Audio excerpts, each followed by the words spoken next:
माली साल 2025-26 में बैरून मुल्क पाकिस्तानियों की भेजी गई रकम में नई तारीख रकम हो गई है। ऐसा लग रहा है कि पाकिस्तान में डॉलर्स की बारिश हो गई है। पूरे फिस्कल ईयर के दौरान तकरीबन 41 बिलियन डॉलर की रेमिटेंसेज मौसूल हुई हैं, जो गुज़िश्ता माली साल के तकरीबन 38 बिलियन डॉलर के मुकाबले में 9% ज़्यादा हैं। अब ये पाकिस्तान की तारीख में पहली बार है कि सालाना रेमिटेंसेज 41 अरब डॉलर से भी ऊपर चली गई हैं। जून 2026 में बैरून मुल्क पाकिस्तानियों ने 3 अरब 47 करोड़ डॉलर भेजे। ये जून 2025 के मुकाबले में 2% ज़्यादा है, लेकिन मई 2026 के 4.2 अरब डॉलर के मुकाबले में 18% कम है।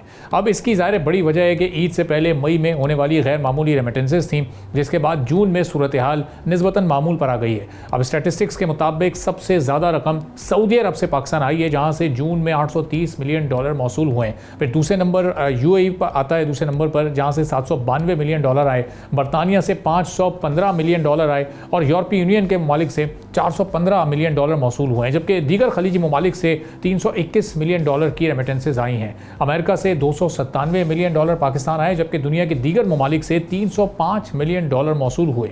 अब इस पूरे फिस्कल ईयर का जायज़ा लें तो भी सऊदी अरब रेमिटेंसेज के हवाले से सबसे ज़्यादा तरसीलात भेजने वाला मुल्क रहा है, जहां से 9 अरब 78 करोड़ डॉलर आए। UAE से 8 अरब 8 करोड़ डॉलर मौसूल हुए और इसके अलावा बरतानिया से 6 अरब 32 करोड़ डॉलर रेमिटेंसेज की मद में मौसूल हुए हैं, जहां अब यूरोपीय यूनियन से जो टोटल 5 अरब 22 करोड़ डॉलर आए और दीगर खलीजी ममालिक से भी 3 अरब 93 करोड़ डॉलर हमें मौसूल हुए हैं। दुनिया के दीगर ममालिक से 3 अरब 34 करोड़ डॉलर, जबकि अमेरिका से भी 3 अरब 62 करोड़ डॉलर की रेमिटेंसेज मौसूल हुई हैं। अब यहाँ ये बात भी अहम है कि सालाना बुनियाद पर सबसे तेज़ रफ्तार इजाफा यूरोपीय यूनियन से आने वाली रेमिटेंसेज में हुआ है, जहां 15% का इजाफा रिकॉर्ड हुआ है। UAE से 12% और इसके साथ बरतानिया से 7%, जबकि दीगर खलीजी ममालिक से तकरीबन 6% का इजाफा हुआ है। इसके अलावा सऊदी अरब से भी 5% का इजाफा सामने आया है। सिर्फ अमेरिका से आने वाली रेमिटेंसेज में 3% की कमी देखी गई है। अब एक्सपर्ट्स इस बारे में बताते हैं कि इस रिकॉर्ड इजाफे की 3 बड़ी वजूहात हैं। पहली ये कि ज़्यादा पाकिस्तानियों का बैरून मुल्क रोज़गार के लिए शिफ्ट होना।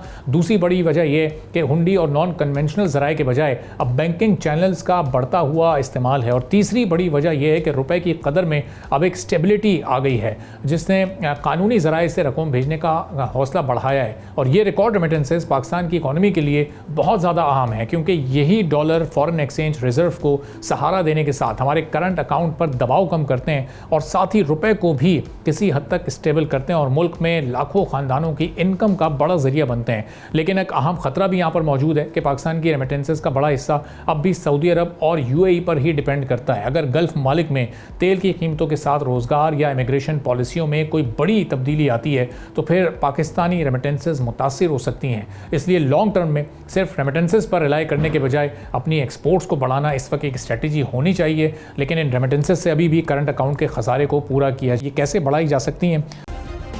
सब्सक्राइब करें और बेल दबाएं ताकि कोई खबर रह न जाए।